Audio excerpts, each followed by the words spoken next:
c'est avec une forte assurance que nous nous approchons de toi.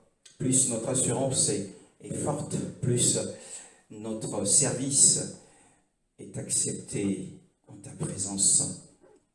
Te bénissant pour l'offrande du corps de Yoshua qui nous sont ici ce matin. Et merci Adonai d'ouvrir nos oreilles et nos cœurs ce matin pour recevoir la bonne parole et la chérir comme Marie qui avait reçu la bonne part qui ne lui a jamais été ôtée. Merci Adonai, au nom de Yoshua.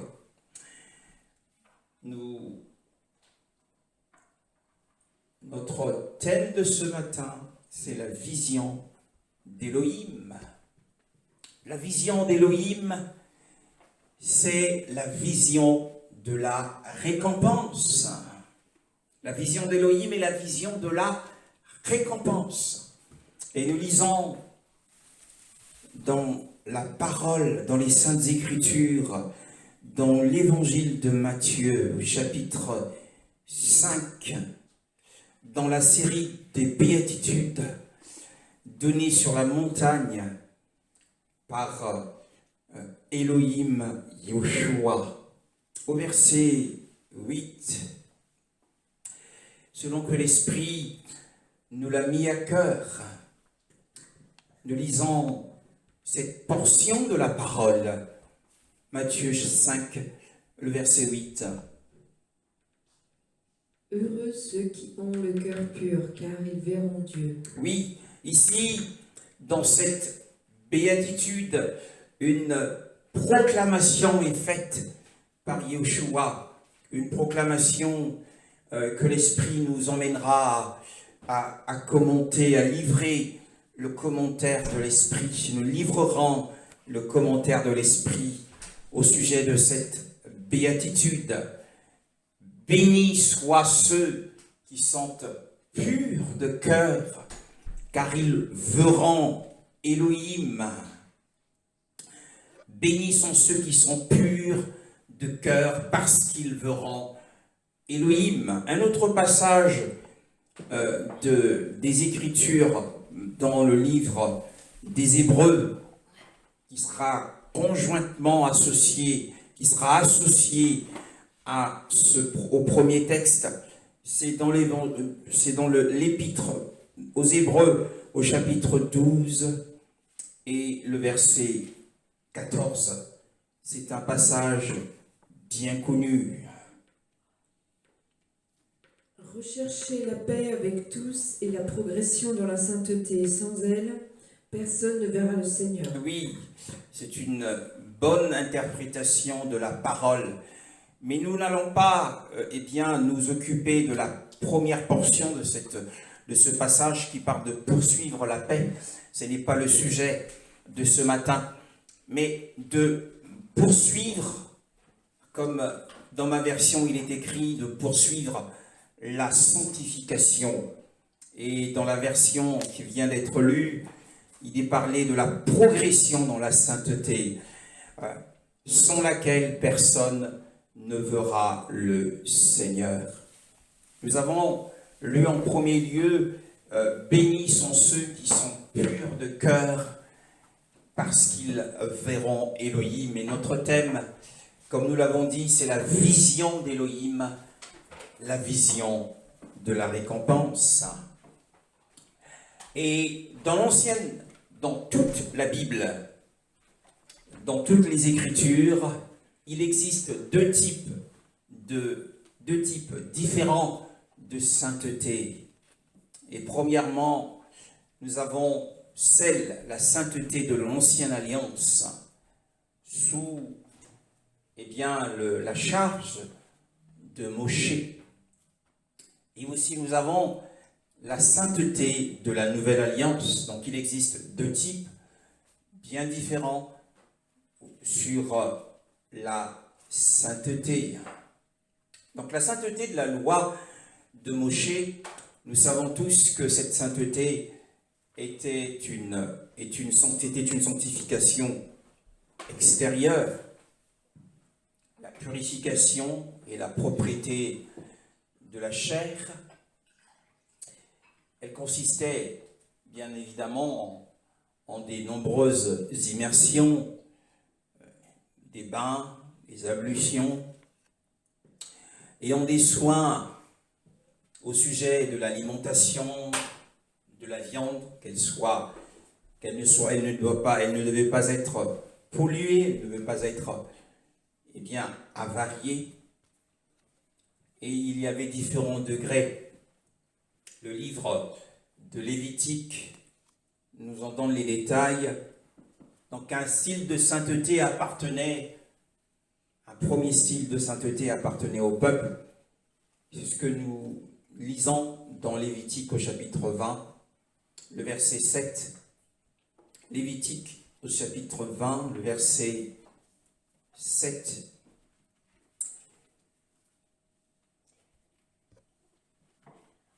Nous dit, Lévitique au chapitre 20, le verset 7, nous dit, vous vous consacrez et vous serez saints, car je suis l'Éternel votre Dieu. Oui, s'adressant au peuple, et notamment le Seigneur dit, sanctifiez-vous et soyez saints, car je suis saint. Adonai, notre Elohim, Yahweh, notre Elohim, aime la pureté. Il aime la pureté, il aime la sainteté. Et un cœur qui désire sincèrement la sainteté, sera tellement proche d'Elohim. Sanctifiez-vous et soyez saints, car je suis Yahweh, votre Elohim. Lévitique 20, verset 7. Et un autre style de sainteté appartenait au sacrificateur. Dans Lévitique 21, le verset 6 à 8, Lévitique 21, le verset 6 à 8. Ils seront saints pour leur Dieu, et ils ne déshonoreront pas son nom.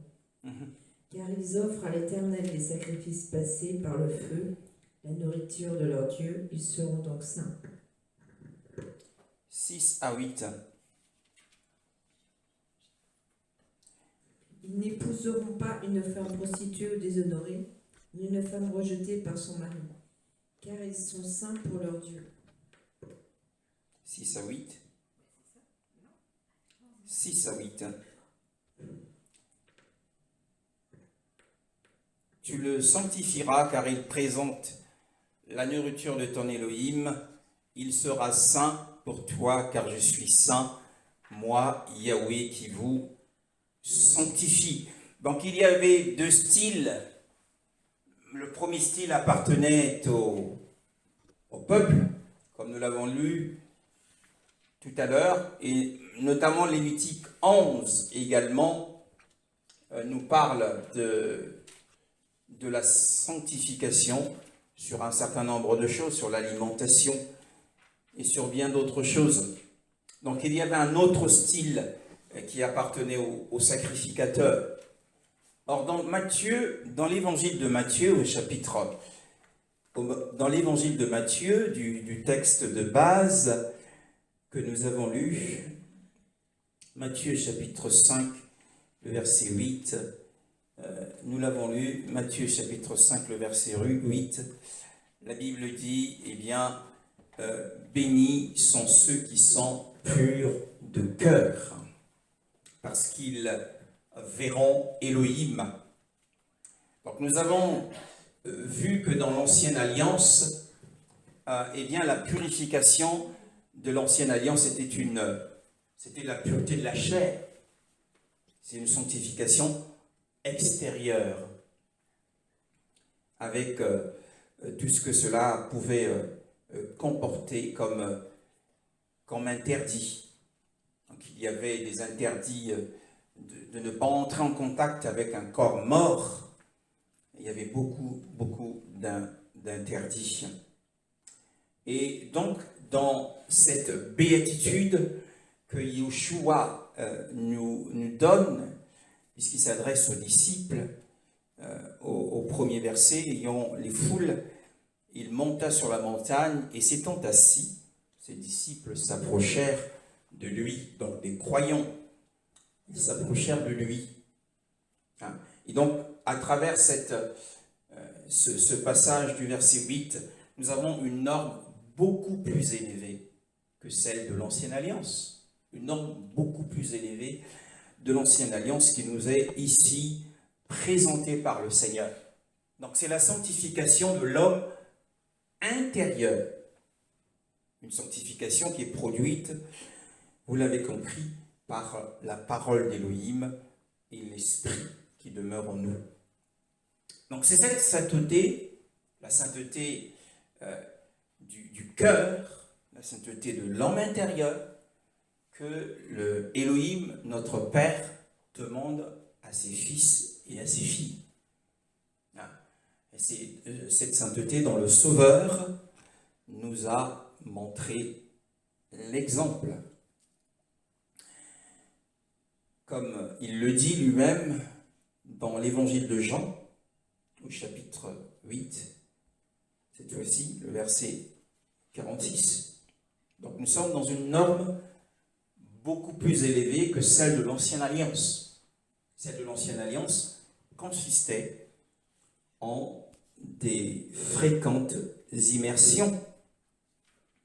C'était une propriété de la chair, ou la pureté de la chair, ou la sanctification extérieure. L'évangile de Jean, chapitre 8, le verset 46. Amen. Amen. Qui de vous me convaincra de péché? Si je dis la vérité, pourquoi ne me croyez-vous pas? Cette question est une question qui bouleverse. Qui d'entre vous me convainc de péché? En d'autres termes, Yeshua est bel et bien, est bel et bien un homme saint. Qui de vous me convainc de péché? S'adressant ici aux Juifs qui étaient versés dans les Écritures et qui étaient versés dans la pratique. Il s'adressait aux scribes, aux pharisiens, aux chefs religieux. Qui de vous peut me convaincre de péché? Il était conscient de sa sainteté parfaite. Et d'ailleurs, dans l'évangile de Marc, au chapitre 1, l'évangile de Marc au chapitre 1, le verset 24, il y a eu un incident dans cette synagogue. L'évangile de Marc au chapitre 1, le verset 24.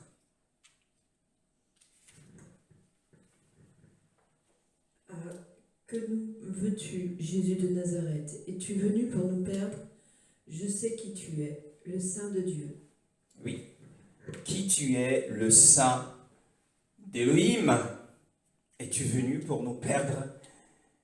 Et sa sainteté était vue dans le royaume des ténèbres. Dans Marc, chapitre 9, le verset 3. Marc chapitre 9, le verset 3, la Bible nous donne un bref aperçu de sa venue dans le royaume millénaire. Ses vêtements devinrent resplendissants et d'une telle blancheur que personne sur la terre ne peut blanchir ainsi. Que personne sur la terre ne peut blanchir ainsi. C'est sa sainteté intérieure qui s'est ici extériorisée et a blanchi à un point qu'il n'a pas son pareil sur la terre. Et dans cet exemple, nous voyons que Elohim nous demande de rechercher et de désirer avec ardeur une telle sainteté. Et dans le psaume 24, le verset 3 à 4, le psaume 24, le verset 3 à 4, nous avons également une indication donnée par le Saint-Esprit. Le psaume 24, le verset 3 à 4. Amen. Qui pourra monter à la montagne de l'Éternel, qui pourra se tenir dans son lieu saint. Oui, 3 à 4 jusqu'au verset... Continue. Celui qui a les mains innocentes et le cœur pur, celui qui ne se livre pas au mensonge et qui ne fait pas de serment trompeur. Voilà, donc le Saint-Esprit ici nous donne, à travers la plume du psalmiste David, eh bien, les indications sur cette norme beaucoup plus élevée qui est exigée dans la Nouvelle Alliance. Voyez-vous, cet auteur si élevé, qui montera sur la montagne de Yahweh, la montagne ici représentant le royaume, et qui s'élèvera dans son lieu saint, celui qui a les mains pures, les pommes, ou les pommes pures dans ma version, et le cœur pur, qui ne livre pas son âme à la fausseté, et qui ne jure pas pour tromper. Il portera la bénédiction de Yahweh et la justice d'Élohim, son sauveur.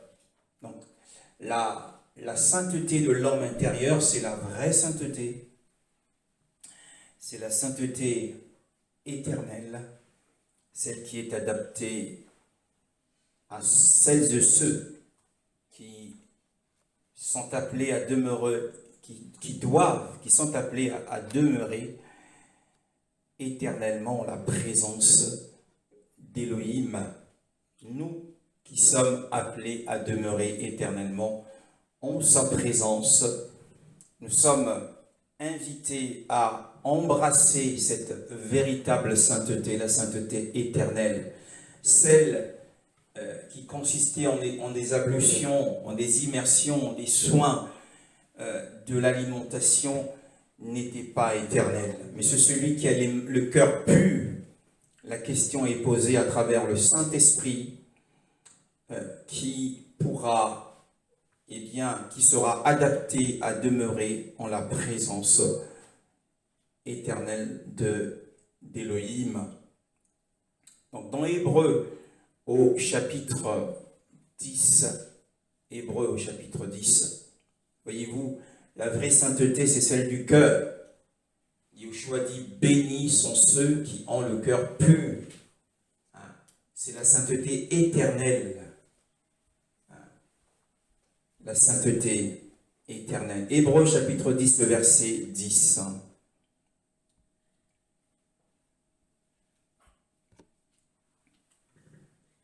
Et c'est en raison de cette volonté que nous avons été rendus saints par l'offrande du corps de Jésus-Christ une fois pour toutes. Oui, nous avons été rendus saints. Alors, ce passage peut prêter à confusion à cause des enseignements que nous avons déjà donnés.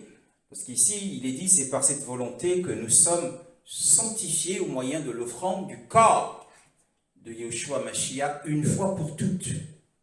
Une fois pour toutes. On parle d'une sanctification une fois pour toutes. Mais en fait, c'est un passage qu'il faut comprendre avec d'autres passages.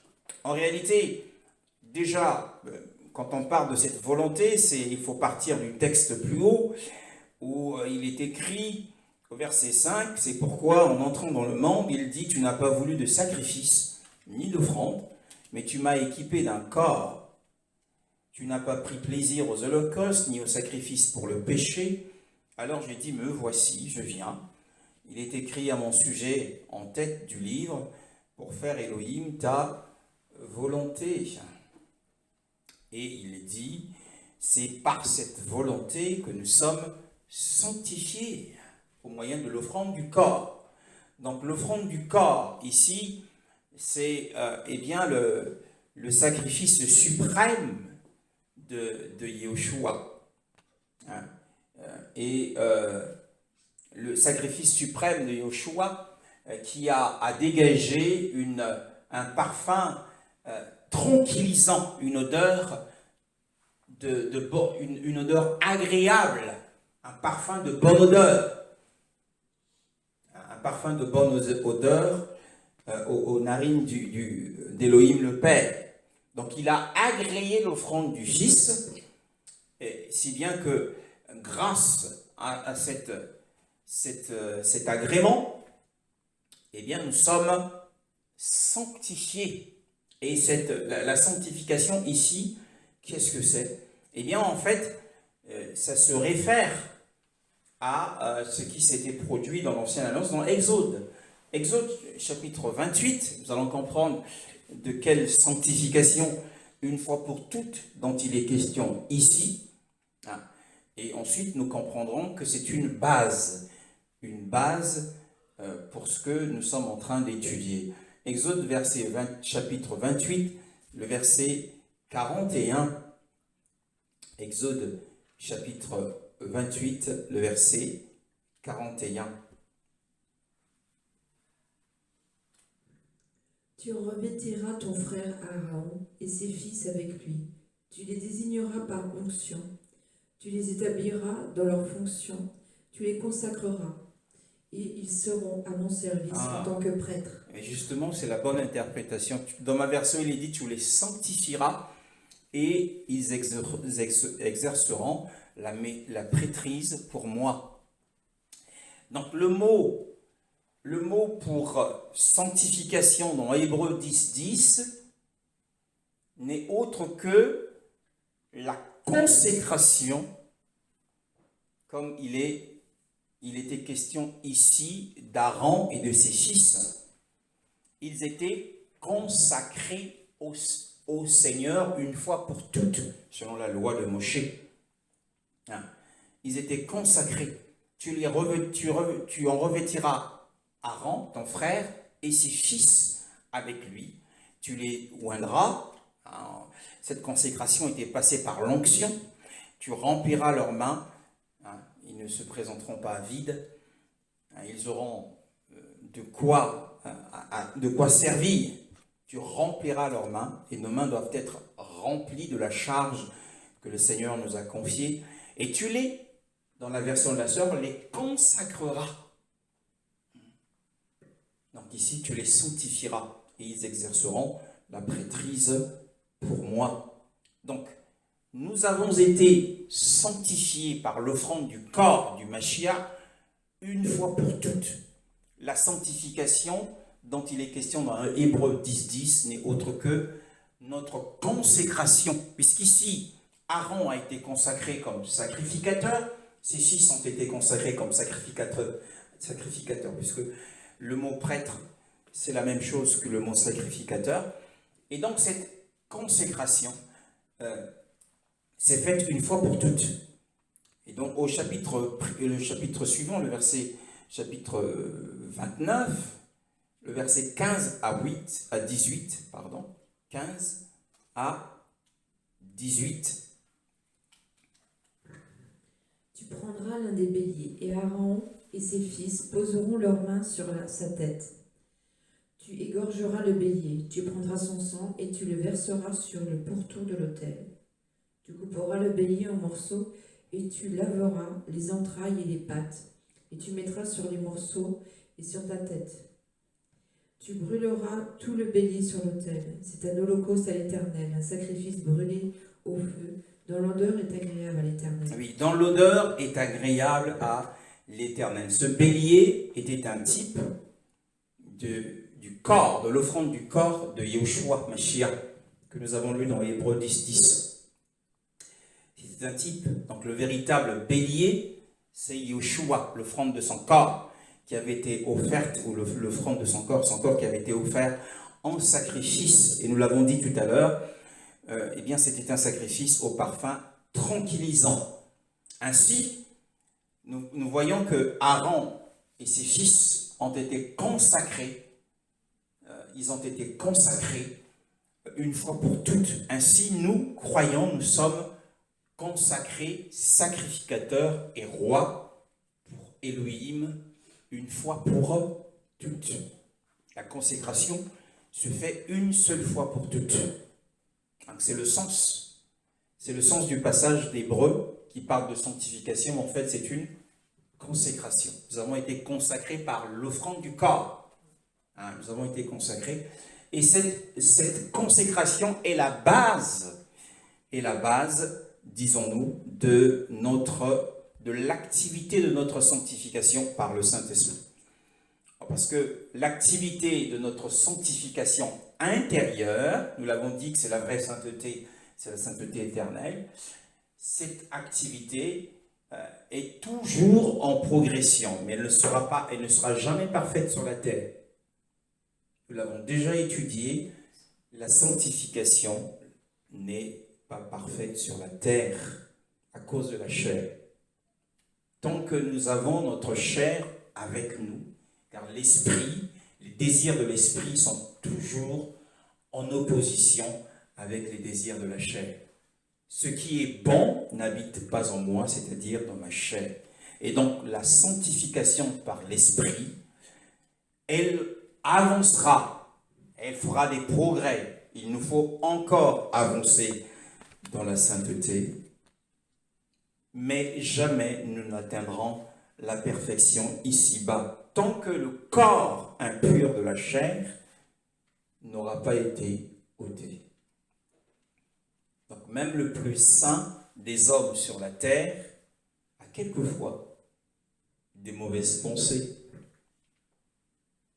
Car si un homme dit qu'il n'a point de péché, il fait d'Élohim un menteur, et la vérité n'est point en lui.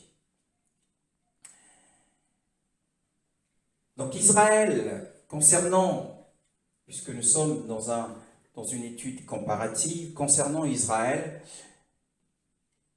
ne pouvait être pur de chair. Israël, dans l'Ancienne Alliance, pouvait être pur de chair. Mais Israël n'était pas pur de cœur, n'avait pas cette norme, n'avait pas atteint cette norme qui est beaucoup plus élevée. C'est pourquoi Jérémie, déjà nous avons lu le psalmiste David, qui montera sur la montagne de Yahweh, qui entrera dans son lieu saint, celui qui a les mains pures et le cœur pur. Mais Jérémie 17, le verset 9, nous fait un état de lieu. Malgré les différents sacrifices, le cœur de l'homme, qu'est-il dit au sujet du cœur de l'homme? Qu'est-il dit? Jérémie chapitre 17, le verset 9. Le cœur est tortueux, plus que tout, et il est incurable. Qui peut le connaître? Il est incurable. Qui peut le connaître? Qui peut le comprendre? Comment comprendre certains agissements de l'homme? Comment comprendre? Le cœur est mauvais. Le cœur est malade. Qui peut le connaître? Ainsi, ce diagnostic étant posé, bien-aimé dans le Seigneur, alors le cœur est tellement mauvais. Alors comment sera-t-il maîtrisé et vaincu? Comment peut-on vaincre le mauvais cœur du vieil homme? Comment les mauvaises pensées peuvent-elles être purifiées?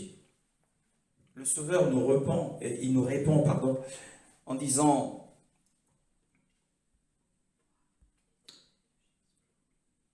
oui, quoi qu'il dit dans ce passage que nous lisons, moi, Yahweh, je sonde le cœur, j'éprouve les reins pour rendre à chacun selon sa voie, selon le fruit de ses actions. Mais ce n'est pas cette réponse que nous voulons avoir. Pour nous, comment comment maîtriser et vaincre ce cœur mauvais que nous avons hérité d'Adam. C'est le fruit du péché que le cœur est devenu. La Bible dit que le cœur est incurable.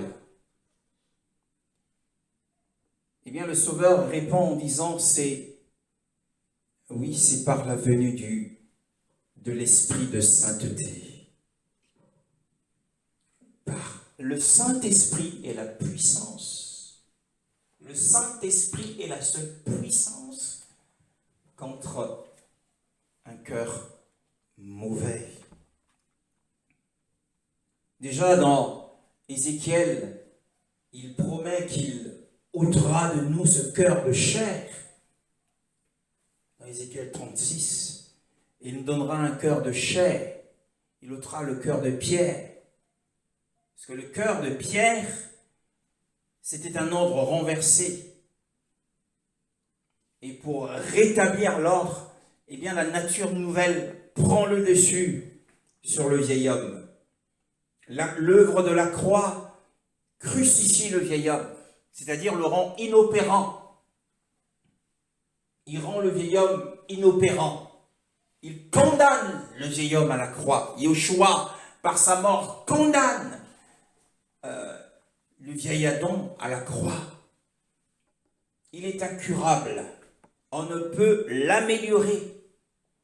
Et le Saint-Esprit, la présence du Saint-Esprit en nous, demeurant en nous, est la seule puissance que nous avons contre la chair et contre la manifestation d'un cœur charnel. Romains chapitre 8.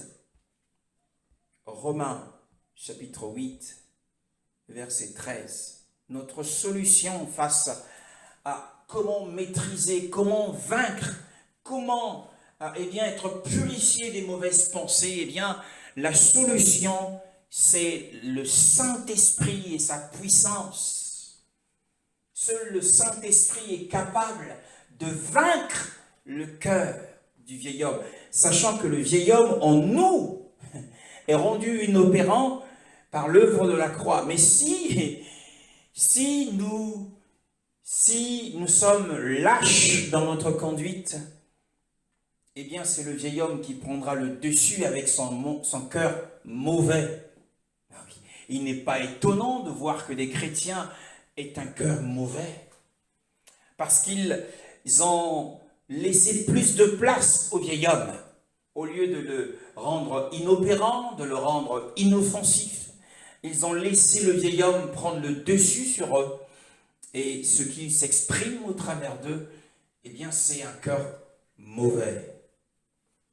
Et ce qui est triste, puisque le vieil homme, avec son cœur mauvais, doit demeurer dans la mort de la crucifixion. Romains chapitre 8, le verset 13.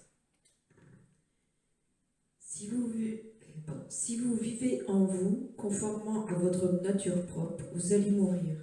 Mais si par l'Esprit vous faites mourir les manières d'agir du corps, vous vivrez. Oui, si nous vivons selon la chair, eh bien la sentence, la menace ici, c'est la mort. Nous mourrons. Il a été dit à Adam, le jour où tu mangeras de ce fruit, tu mourras, tu mourras.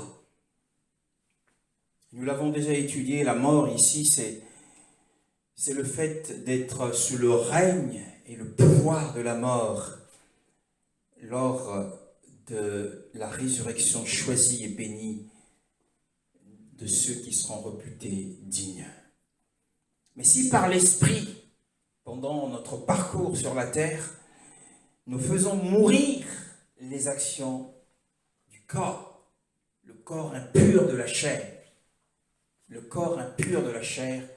eh bien nous vivrons, c'est-à-dire que nous participerons à la résurrection spéciale. Nous serons les participants de la résurrection spéciale et bénie. Bénis et saints ceux qui en partent à la première résurrection. La seconde mort n'aura point de pouvoir sur eux. Et les autres morts ne revinrent pas à la vie, jusqu'à ce que les 1000 ans furent accomplis. Vous lirez ça dans Apocalypse chapitre 20. Donc l'esprit de sainteté est la solution à notre problème.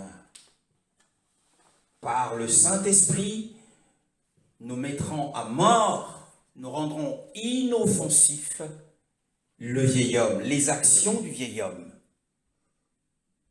Car dans Romains 6, 6, la Bible dit, sachant que notre vieil être humain a été crucifié avec lui, afin que le corps du péché soit inactif et que nous ne soyons plus esclaves du péché.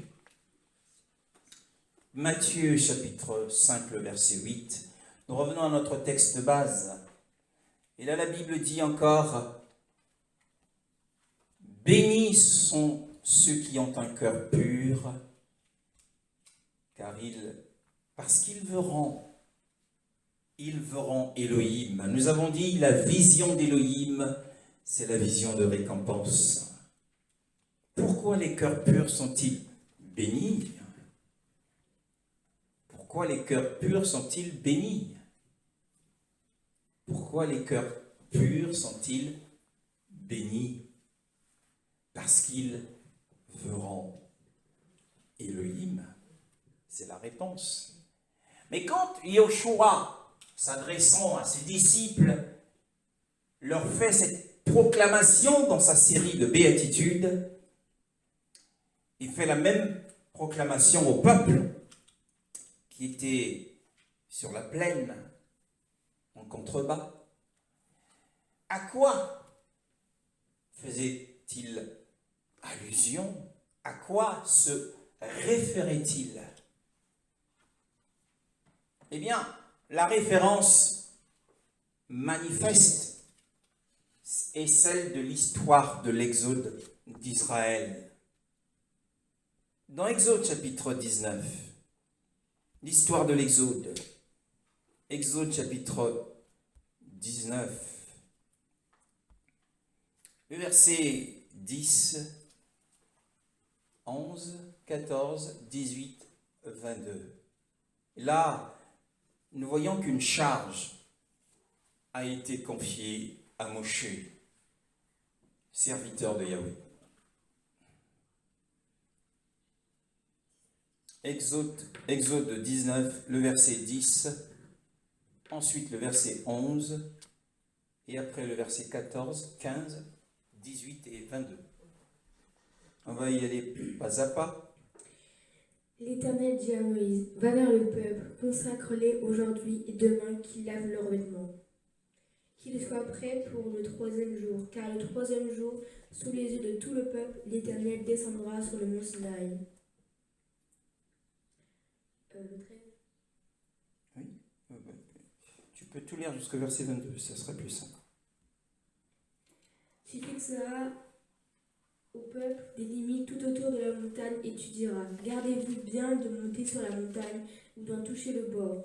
Tout homme qui touchera la montagne sera puni de mort.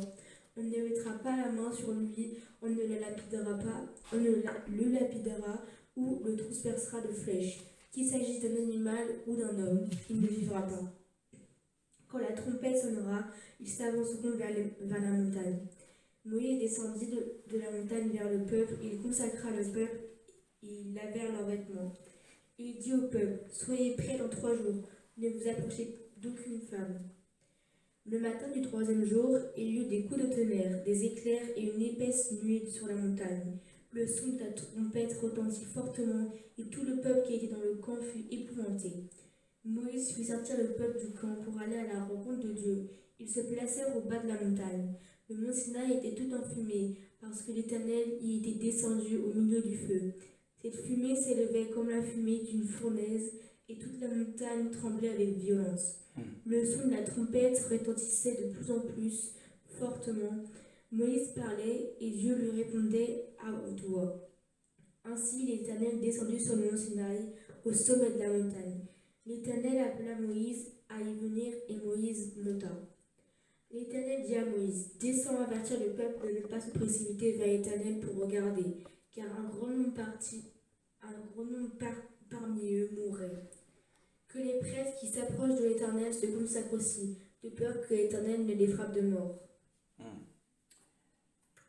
de peur que Yahweh ne les brise. Donc nous avons la charge que Moshe a reçue au verset 10. Yahweh dit à Moshe, va vers le peuple, sanctifie-le aujourd'hui et demain, et qu'ils lavent leurs vêtements. Moshe, ayant reçu cette charge, l'a dit au peuple. Il l'a dit au peuple, et qu'a fait Israël? Qu'a fait Israël? Au verset 14, Moshe descendit de la montagne vers le peuple et sanctifia le peuple, et ils lavèrent leurs robes. Israël l'a fait. Israël s'est purifié. Nous avons dit c'est la pureté de la chair. C'était diverses ablutions, diverses immersions. Ils ont pris des bains pour se purifier le corps et ils ont lavé leurs robes. À nous également, plus loin dans les Écritures, il nous est demandé, il est dit d'ailleurs, bienheureux ceux qui lavent leurs robes afin d'avoir droit à l'arbre de vie et d'entrer dans les portes de la ville. Bien-aimés dans le Seigneur, à travers le sang. Mais donc Israël, par la pureté du corps, voyez-vous, c'est des paroles qui doivent nous encourager, qui nous servent d'instruction aujourd'hui. Moshe descendit de la montagne vers le peuple et sanctifia le peuple, et il lavait leurs robes. Quel a été le résultat après que le peuple se soit sanctifié aujourd'hui, pendant 2 jours? Car il est dit plus haut, et qu'il soit prêt pour le 3e jour, au verset 11, car le 3e jour, Yahweh descendra sur la montagne du Sinaï, aux yeux de tout le peuple. Aux yeux de tout le peuple. Alors Israël a obtenu une vision. A obtenu une vision de Yahweh. C'était une vision faite de beaucoup d'images. Il y avait du feu, il y avait des sons épouvantables, il y avait des nuages. Yahweh, c'était une vision terrible et lointaine. Donc, en réalité, c'était environ 5 km de la montagne. Alors, la sanctification, la pureté de la chair, a admis une vision insatisfaisante, on dira, puisque c'était une vision lointaine et apparemment terrible, puisque la montagne tremblait et le peuple était effrayé. Et tout ceci parce que Israël s'était sanctifié pendant 3 jours. Israël s'était purifié. C'était une sanctification, comme nous l'avons dit, une sanctification extérieure. Dans l'histoire de l'exode d'Israël, il y a eu 2 visions. 2 visions de Yahweh. Nous sommes sur la vision d'Élohim, qui est la vision de la récompense. Et nous voyons qu'ici, qu'Israël, déjà, a été récompensé d'une vision insatisfaisante de Yahweh, parce qu'ils se sont sanctifiés dans la chair. Voyez-vous?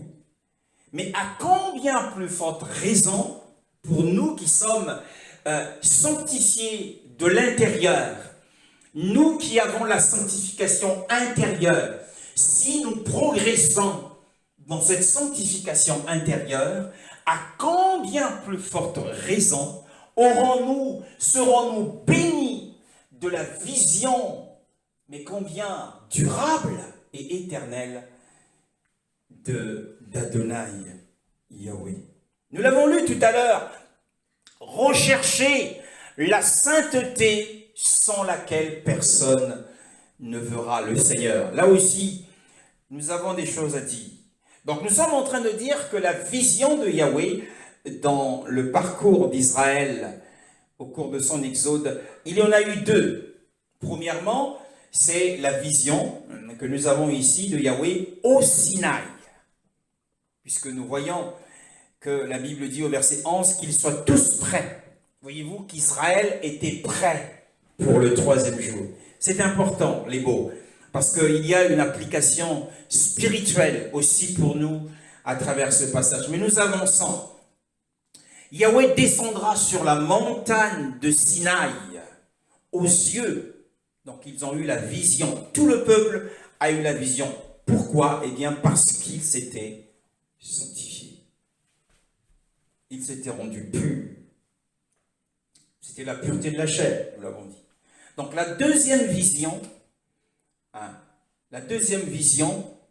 nous le voyons dans Exode chapitre 24. Il y a, au cours de ce parcours, deux visions de Yahweh. Exode 24, le verset 5 à 11.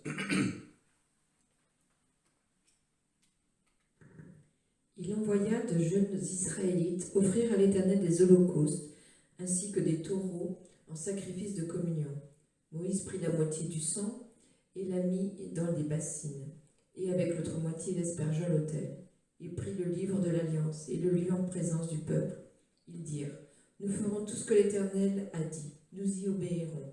Moïse prit le sang et en aspergea le peuple en disant: Voici le sang de l'Alliance que l'Éternel a conclu avec vous, sur la base de toutes ces paroles.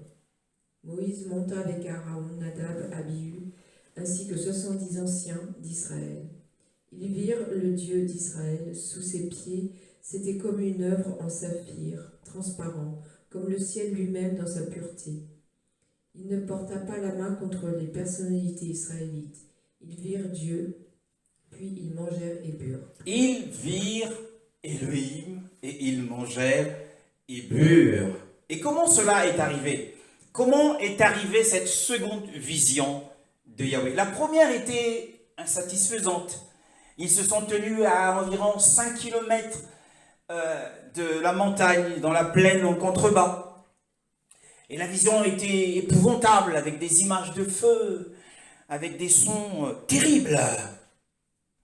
Mais cette fois-ci, il est important de ce que nous avons lu tout à l'heure.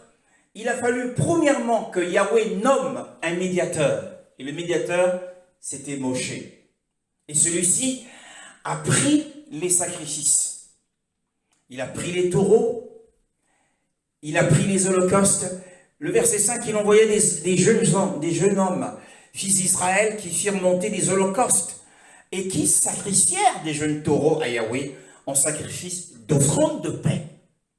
Donc, Moshe, en tant que médiateur, a offert des sacrifices d'offrande de paix. C'était nécessaire. Et Moshe prit la moitié du sang, il le mit dans les bassins et avec l'autre moitié, il aspergea l'autel. Il prit le livre d'alliance et le lut aux oreilles du peuple et ils dirent: Nous ferons tout ce que Yahweh a dit et nous obéirons. Mais ça, c'est l'ignorance de ce qui était dans leur chair. Ils ignoraient ce qui était dans leur propre chair. Pas plus tard que dans l'Exode chapitre 32, on les voit en train d'adorer le veau d'or.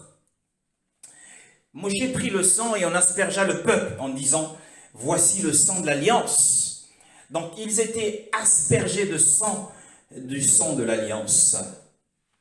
Donc purifiés, voyez-vous.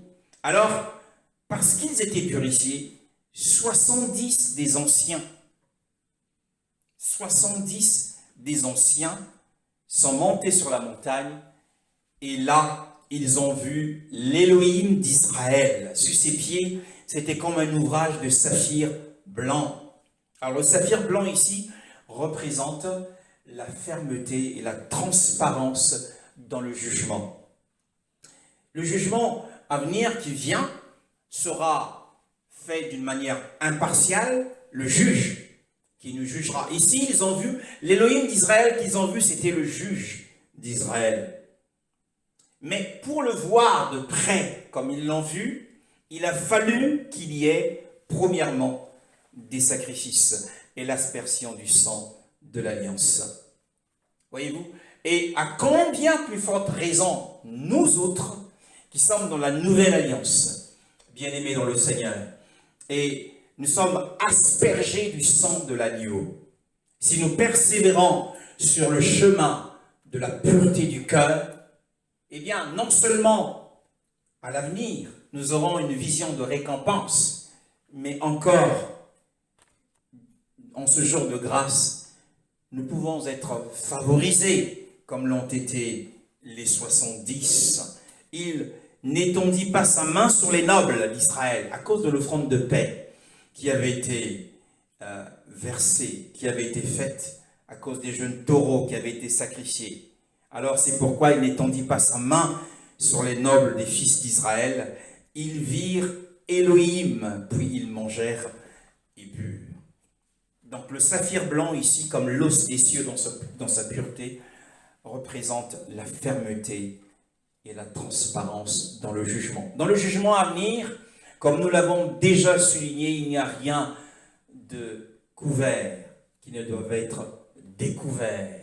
Il n'y a rien de secret qui ne sera dévoilé.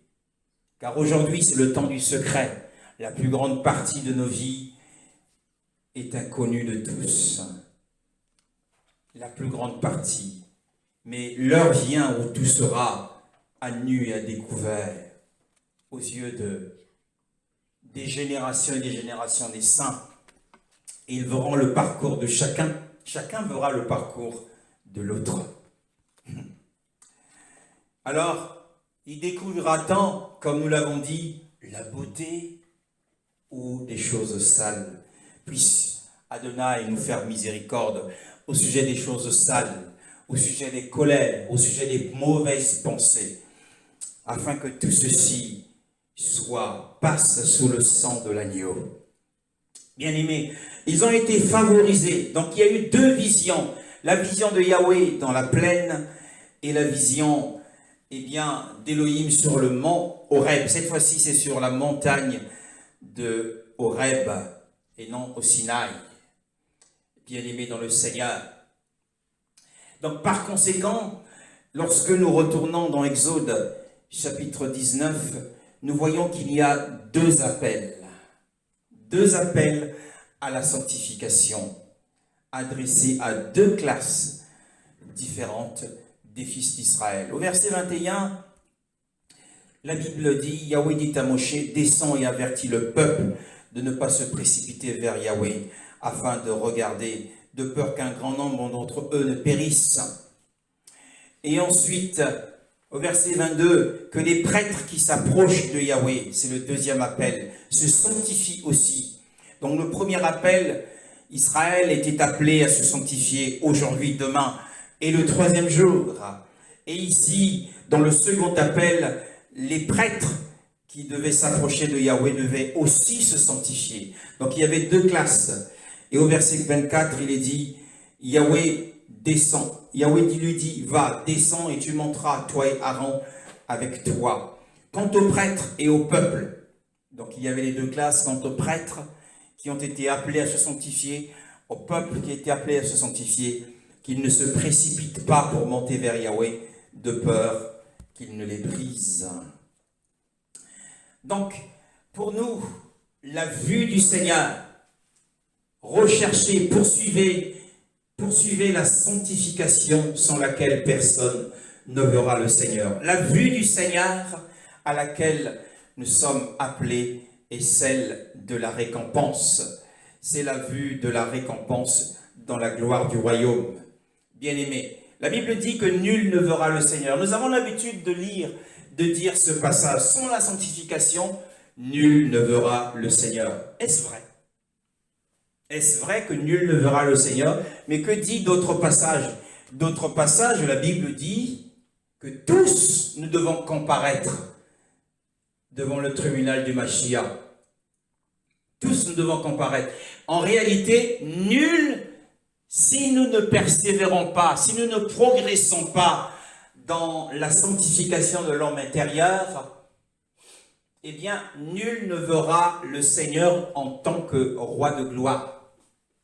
Puisque l'appel de la sanctification, c'est l'appel de la récompense dans la gloire du royaume. Nul ne verra le Seigneur en tant que roi de gloire, mais en revanche, tous verront le Seigneur en tant que juge impartial, parce que nous devons tous comparaître devant le tribunal du Mashiach. Et nous rendrons des comptes, chacun rendra des comptes de ce qu'il aura fait étant dans son corps, soit bien, soit mal. Si le mal n'a pas eu un espace de repentance. Matthieu 5, le verset 8. La plus grande pureté, nous l'avons dit, c'est celle du cœur. Alors celle-là, elle admettra une plus grande bénédiction à la fois du Père et du Fils dans le royaume. Lorsque le corps impur, nous l'avons dit, le corps impur de la chair sera ôté. Et ça sera à la résurrection. Le corps impur de la chair sera ôté à la résurrection. Car quoi que Yoshua dise, bénis soient ceux qui sont purs de cœur, car ils verront Elohim. Le même Elohim dit à Moshe dans Exode 33, Exode 33, le verset 10, le verset 20. Exode 33, le verset 20. Exode 33, le verset 20. Il ajouta, tu ne pourras pas voir mon visage, car l'homme ne peut me voir et vivre. Oui, car aucun homme, aucun être humain ne peut me voir et vivre. Pourquoi? À cause du corps impur de la chair. Aucun être humain ne peut le voir et vivre.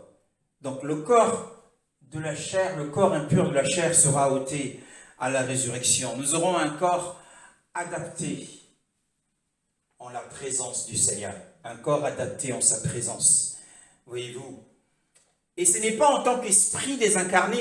À la mort, notre esprit quitte le corps. Alors, c'est important de le dire et de le redire encore. 2 Corinthiens chapitre 5, le verset 2, 3, 5 à 7. C'est important de le redire, parce que c'est un enseignement qui est méconnu. Et c'est pourquoi nous insistons. Lisons à partir du premier verset. Nous savons en effet que si notre habitation terrestre, qui n'est qu'une tente, est détruite, nous avons dans le ciel un édifice qui est l'œuvre de Dieu, une habitation éternelle qui n'est pas faite par la main de l'homme. Et nous gémissons dans cette tente avec l'ardent désir de revêtir notre domicile céleste, puisque, après avoir été ainsi revêtus, nous ne serons pas trouvés nus. 5, c'est ça ? 4. En effet, nous qui sommes dans cette tente, nous gémissons, accablés, parce que nous voulons non pas nous dévêtir, mais au contraire nous revêtir, afin que ce qui est mortel soit englouti par la vie. Et celui qui nous a préparés pour cela, c'est Dieu, qui nous a donné le gage de l'Esprit. Oui, Paul dit, nous ne voulons pas, non pas enlever notre vêtement, mais nous revêtir. Voyez-vous, car nous savons que si notre maison terrestre, la maison terrestre n'est autre que le corps humain. Le verset 6, il dit, étant donc toujours plein de confiance et sachant qu'en demeurant dans ce corps, après avoir parlé en parabole, il dit, étant donc toujours plein de confiance et sachant qu'en demeurant dans ce corps, nous sommes loin du Seigneur.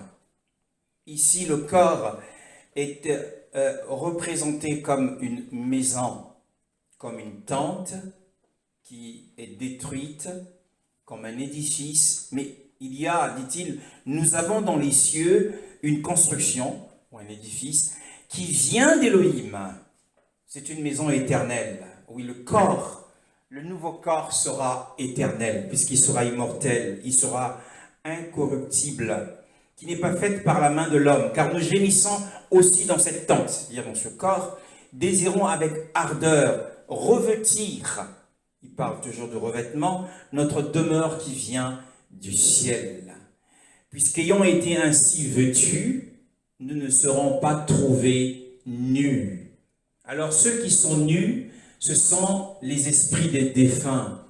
Les esprits des défunts sont nus. C'est-à-dire que le corps humain est considéré dans la parabole de l'apôtre Paul sous nos yeux comme un vêtement. Et Adonai, Yahweh, Elohim, déteste la nudité. Vous le lirez dans le livre d'Exode, chapitre 28.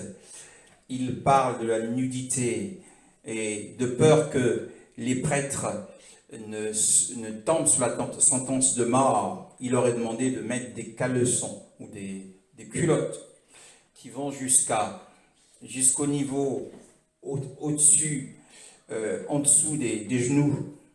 Voyez-vous, puisqu'ayant été ainsi vêtus, nous ne serons pas trouvés nus. Car aussi nous qui sommes dans cette tente, c'est-à-dire dans ce corps, nous gémissons. Voyez-vous, l'apôtre, au verset 2, il dit, car nous gémissons aussi dans cette tente, c'est dans ce corps, désirons avec ardeur. Voyez-vous, ce qu'il désirait avec ardeur, l'apôtre Paul, lui et tous les saints qui étaient avec lui, c'est de revêtir notre demeure qui vient du ciel. En fait, il désirait de tout son cœur de participer à la première résurrection, où notre corps d'humiliation sera changé en un corps de gloire semblable à celui de Yeshua. Il n'y aura plus d'infirmité, plus de maladie, plus de fatigue. Et Paul désirait avec ardeur de participer à la première résurrection, puisqu'ayant été ainsi vêtus, nous ne serons pas trouvés nus. Donc les esprits désincarnés sont des esprits nus. Et c'est pour cette raison qu'ils n'entrent pas directement dans la présence d'Élohim au troisième ciel. Mais ils vont dans le lieu qui leur a été assigné depuis le temps d'Adam. C'est le sein d'Abraham dans Hadès, où tous les saints sont rassemblés. Vous le lirez dans toute la Bible, de l'Ancienne Alliance à la Nouvelle. C'est le lieu du rassemblement dans l'attente de la résurrection. C'est dans l'attente d'avoir de nouveaux vêtements. Voyez-vous, le verset dit, car aussi nous qui sommes dans cette tente, nous gémissons, il le redit encore, étant accablés, ô bien-aimés. Paul était dérangé par sa chair. Voyez-vous, la chair dérange. Elle nous fait tomber. Ah, qu'est-ce qu'elle nous dérange, cette chair. Parce que nous désirons non pas enlever notre vêtement, dit-il. Ah, il ne veut pas mourir. Paul ne voulait pas. Ce n'était pas son espérance. Son espérance, ce n'était pas d'enlever ce vêtement. Ah, ce n'était pas de mourir. Ah, mais de nous revêtir. Donc il espérait à l'enlèvement des saints. Car en un clin d'œil, les vivants seront transformés, transfigurés. Voilà ce qu'il espérait, afin que ce qui est mortel, c'est-à-dire ce corps mortel, soit englouti par la vie, c'est-à-dire la vie éternelle dans un corps nouveau, un corps incorruptible, bien-aimé. Ça doit être notre espérance. Or, celui qui nous a formés pour cela, c'est Elohim qui nous a donné le gage de l'esprit. Étant donc toujours plein de confiance et sachant qu'en demeurant dans ce corps, nous sommes loin du Seigneur. Donc là, ici, il ouvre les choses. Il dévoile, il commence par parler en parabole, ensuite il explique que dans tout ce qu'il a dit, il parlait du corps mortel dans lequel chacun de nous se trouve aujourd'hui. Donc c'est pourquoi, pour revenir à notre enseignement, ceux qui sentent les esprits des défunts, qui sont désincarnés, ne voient pas Elohim tout de suite. Ils vont dans le paradis d'Hadès, dans l'attente d'un nouveau vêtement, dans l'attente d'un nouveau domicile, le domicile éternel où la maison éternelle n'est autre qu'un corps incorruptible, un corps immortel. Donc le corps impur de la chair sera ôté à la résurrection ou à l'enlèvement des saints. Avec lui, les différents sentiments. Regardez Ésaïe, lorsqu'il contemple la pureté d'Élohim, dans Ésaïe chapitre 6, qu'est-il dit lorsqu'il contemple la pureté d'Élohim, étant habité par le corps de chair? Ésaïe chapitre 6, à partir du premier verset jusqu'au verset 5. Amen. Amen. L'année de mort du roi Osias, j'ai vu le Seigneur assis sur un trône très élevé. Le bord inférieur de son vêtement remplissait le temple. Des sapharins se tenaient au-dessus de lui. Il avait chacun 6 ailes, deux dont il se couvrait le visage, 2 dont il se couvrait les pieds, et 2 dont il se servait pour voler. Ils se criaient l'un à l'autre, Saint, Saint, Saint est l'Éternel, le Maître de l'univers. Sa gloire remplit toute la terre. Les montants des portes se sont mis à trembler à cause de la voix qui retentissait, et le temple a été rempli de fumée. Alors j'ai dit, malheur à moi, je suis perdu, car je suis un homme aux lèvres impures. J'habite au milieu d'un peuple aux lèvres impures, et mes yeux ont vu le roi, l'Éternel, le Maître de l'univers. Voyez-vous le cri de désespoir d'Ésaïe, habité par ce corps impur de la chair, lorsqu'il contemple la pureté du roi. Il entend chanter dans les cieux, il entend chanter dans le sanctuaire, Saint, Saint, Saint est Yahweh Sébaoth, toute la terre est pleine de sa gloire. C'est la vision de Yeshua dans sa gloire précédente, bien-aimé, avant qu'il ne revête le corps humain, un corps humain sans péché, bien sûr. Alors, ce cri de désespoir, ce sentiment de désespoir habite en chaque homme si Yahweh nous favorise, si Yeshua nous favorise de sa gloire tel qu'il est maintenant, nous aurons le même sentiment de désespoir.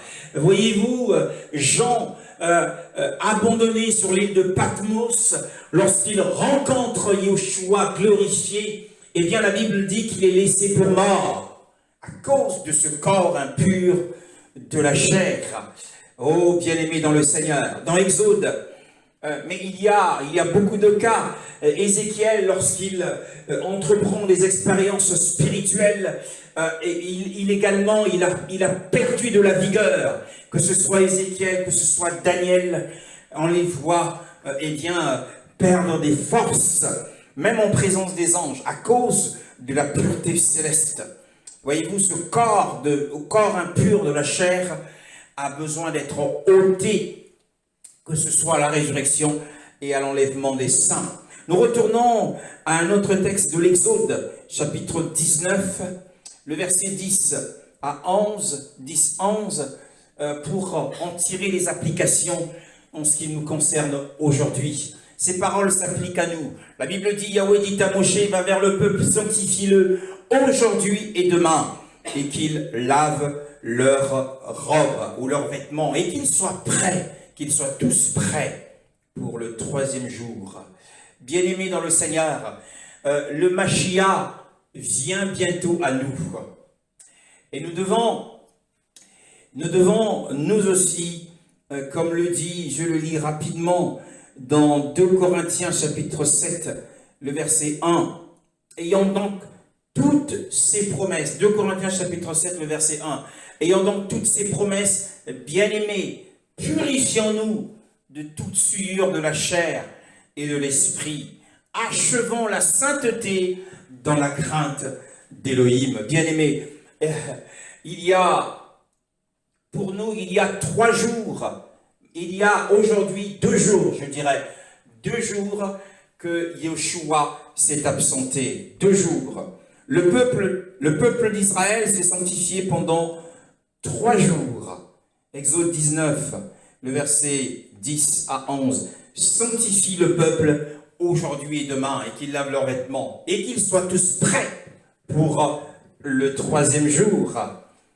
Car tandis que nous ne savons pas quand le Sauveur reviendra, bien-aimé, mais pourtant, si nous comptons, ici on parle de 3 jours, si nous comptons selon 2 Pierre, chapitre 3, le verset 8, 2 Pierre, chapitre 3, le verset 8, 2 Pierre, chapitre 3, le verset 8, si nous comptons les jours ordinaires sous le regard de la plume de l'apôtre Pierre, bien-aimés dans le Seigneur, nous ne savons pas quand le Sauveur reviendra. Mais à Israël, il est dit, eh bien, sanctifie-toi aujourd'hui, demain, et sois prêt le troisième jour. Nous ne savons pas, mes frères, quand est-ce qu'il reviendra. 2 Pierre, chapitre 3, le verset 8. Amen. Mais ici, il y a une chose, bien aimée, que vous ne devez pas oublier, c'est qu'aux yeux du Seigneur, un jour est comme 1000 ans, et 1000 ans sont comme un jour. Oui, aux yeux du Seigneur, un jour est comme 1000 ans, et 1000 ans est comme un jour. Et le Seigneur s'est absenté de son peuple. Le Seigneur est déjà absent de son peuple depuis 2 jours. Si nous comptons, eh bien, qu'aux yeux du Seigneur, un jour égale 1000 ans. Et nous devons être prêts pour l'avènement, qu'ils soient tous prêts pour le troisième jour. Qu'ils soient tous prêts. Matthieu chapitre 24. Matthieu chapitre 24, le verset 44. Qu'ils soient tous prêts le troisième jour. Matthieu chapitre 24, le verset 44. Chapitre 24, le verset 44. C'est pourquoi vous aussi tenez-vous prêts, car le Fils de l'homme viendra à l'heure où vous n'y penserez pas. Oui, le Fils de l'homme reviendra à l'heure où vous n'y penserez pas. Il a été donc demandé à Israël de se sanctifier aujourd'hui et demain. Et au troisième jour, ils devaient être prêts. Si nous comptons qu'un jour égale 1000 ans, eh bien, voici 2 jours que Yeshua s'est absenté. Et nous ne savons pas à quel moment viendra-t-il. Est-ce au cours de ce deuxième jour? Est-ce au troisième jour, bien-aimés? Alors, ici, c'est pourquoi vous aussi, tenez-vous prêts. Parce que le Fils d'humain vient à l'heure que vous n'y pensez pas. Matthieu 25, le verset 10. Matthieu 25, le verset 10. Pendant qu'elles allaient en acheter, le marié arriva. Celles qui étaient prêtes entrèrent avec lui dans la salle des noces, et la porte fut fermée. Oui, celles qui étaient prêtes entrèrent avec lui dans la salle des noces, et la porte fut fermée. Les noces de l'agneau, c'est une gloire éphémère qui dure environ les 3 ans et demi de la grande tribulation. C'est une gloire éphémère qui durera 3 ans et demi de la grande tribulation avant l'instauration du royaume millénaire où eh bien, les royaumes des nations deviendront les royaumes d'Élohim et de son Mashiach. Nous l'avons déjà étudié. Et donc, celles qui étaient prêtes entrèrent avec lui dans la salle des noces. Et cette gloire éphémère des noces de l'agneau, eh bien, les saints seront triés au volet. Ceux qui seront prêts, les vierges qui seront prêtes, entreront. Donc, c'est pour cette raison que nous aussi, maintenant que nous sommes au deuxième jour, nous devons progresser dans la pureté du cœur, qui est la véritable sainteté, qui est la sainteté éternelle, qui est la sainteté adaptée, bien-aimés.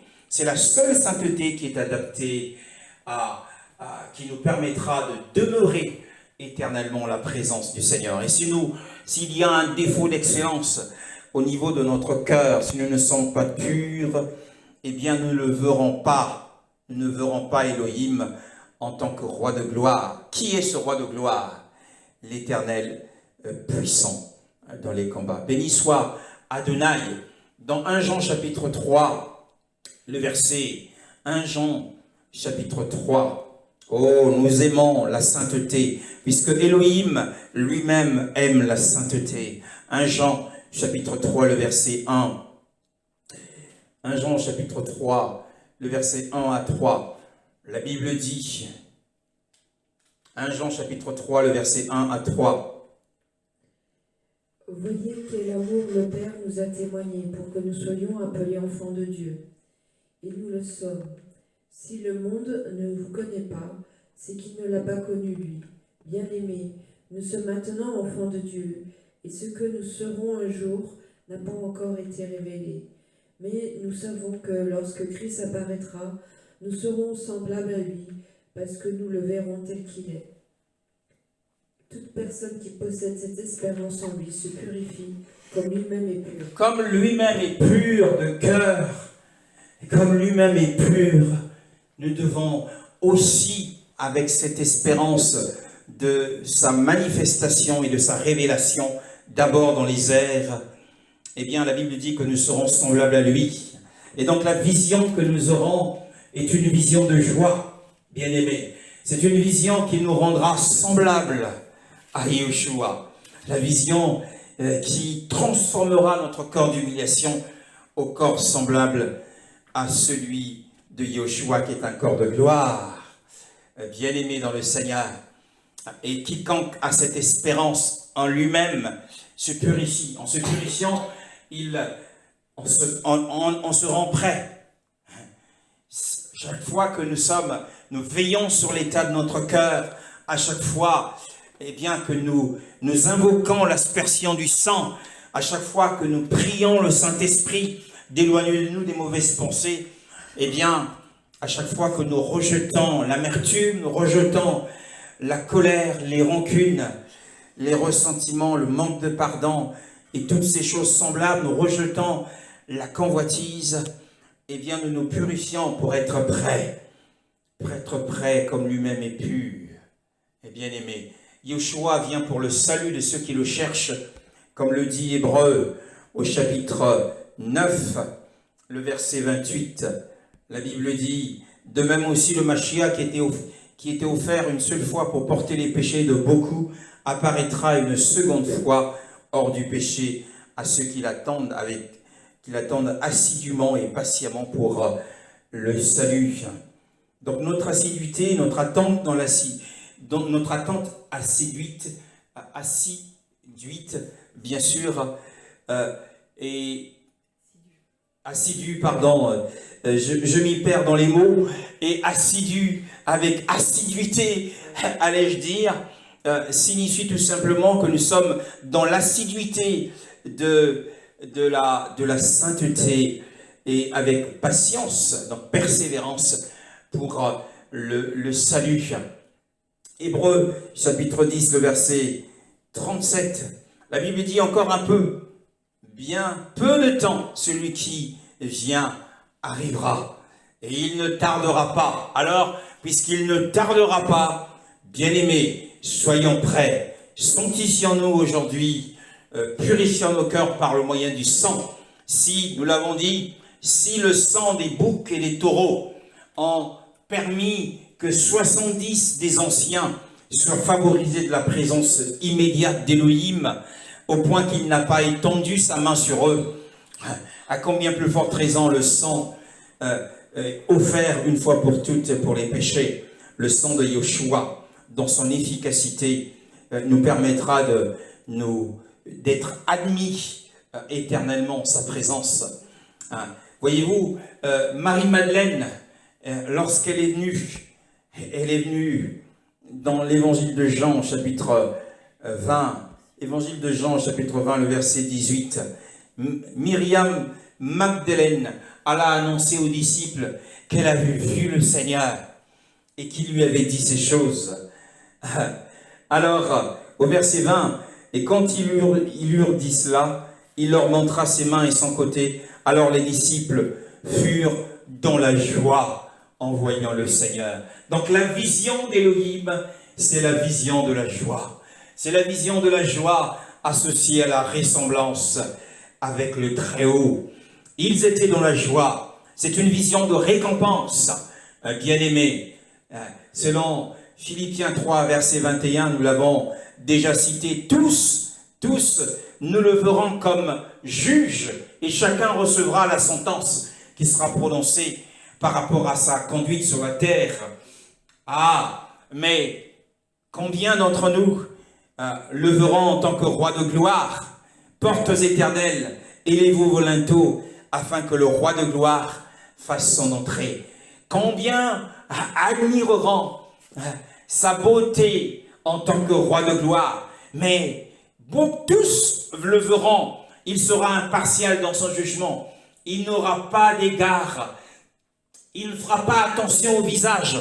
Il ne dira pas à celui-ci, ah, c'était William Marion Branham qui guérissait par la parole parlée. Ah, je lui serai favorable. Il ne dira pas celui-ci, ah, c'est Taylor Osborne qui, en allant au Pakistan, a accompli les miracles pour ma gloire. Alors, je lui ferai j'aurai beaucoup d'égards à son endroit, en sa faveur. Il ne dira pas, celui-ci, c'est un autre évangéliste qu'on appelait le général. Hein. Vous l'avez connu. Eh bien, quand il est allé à Lagos, il a rassemblé 3 millions de personnes. Reinhard Bonnke. Il ne dira pas parce que c'est Reinhard Bonnke, alors je vais être souple avec lui. Mais le regard du juge, que ce soit Branham, que ce soit Taylor Osborne, que ce soit Bonnke, son regard sera impartial et il demandera à chacun de rendre des comptes de sa conduite, de l'enseignement qu'ils auront donné. Est-ce avec des matériaux d'or, d'argent et des pierres précieuses, ou est-ce avec du foin, du chaume et du bois qu'ils ont bâti? Alors, l'œuvre de chacun sera examinée par le feu du ciel. Béni soit Adonai pour sa parole. Tous le verront comme juge, mais combien d'entre nous le verront comme roi de gloire? C'est pour cette raison que la Bible dit, eh bien, recherchez la paix et la sanctification sans laquelle personne ne verra le Seigneur. Personne ne verra le Seigneur en tant que roi de gloire, mais tous ne le verront en tant que juge. Que le Seigneur me bénisse.